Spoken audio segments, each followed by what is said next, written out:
Para sa dugang ang mga balita sa Negros kag Panay, mangin kaupod ta si Adrian Prietos. Adrian? Yes, Jert, makapuso, madamo gid nga salamat.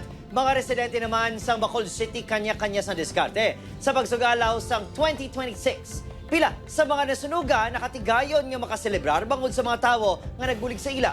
Nakatutok, Irene Pedreso. Sa pagsugalaw sa 2026, kanya-kanya sa diskarte sa pagselebrar ang mga residente sa Bacolod City. Siyempre kung may handaan, present man ang bonding upod ang pamilya. Ang pamilya simulan sa Barangay Banago, magluwas sa pagsalo-salo sa medianoche, nagsaot-saot man sa kilid ng kalsada samtang naghulat sa bagong tuig.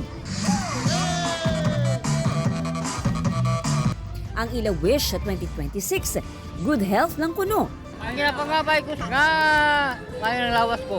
Sabay pa tanay, mayo na lawas sa bilo ko mga pamilya. Hindi naman nangin manami ang pagtakop sa 2025 para sa pamilya Casis diri sa Purok Riverside. Pila ko oras antes ng 2026, nasunog ang porsyon sang balay sang pamilya matapos maglupok ang butane. Apang sa pihak sang natabo, natigayon nga makaselebrar ang mga inisang New Year bungod sa bulig sa mga tawo sa ila palibot. Ma'am, nag-atag sila sa mga pagkaon, tapos wala mga kortina, speaker. Na ma'am, wala gid. Kay isang ang Ginoo, gidya nga ako niya ginasampit mo sa di ko, Lord. Bilibad ko isang gamay.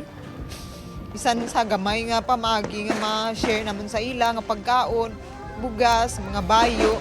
Ang akon ginluto, gin-share ko lang sa ila. Samtang, pila sa mga Bacolod nun ang ginpili nga sa Bacolod City Government Center sugataon ang 2026.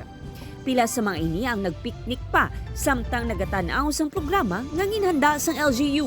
Lain naman kay always at home.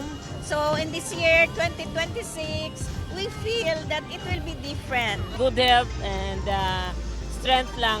Kagang kalain sang buot sa isig kapareho, hindi na natin padayunan sa next year. 3, 2, 1. Natapos naman sa engrandeng fireworks display ang New Year's countdown sa BGC. Happy New Year! Happy New Year 2026! Upod kay Reynald Castillo, Irene Pedraso, 1 Western Visayas.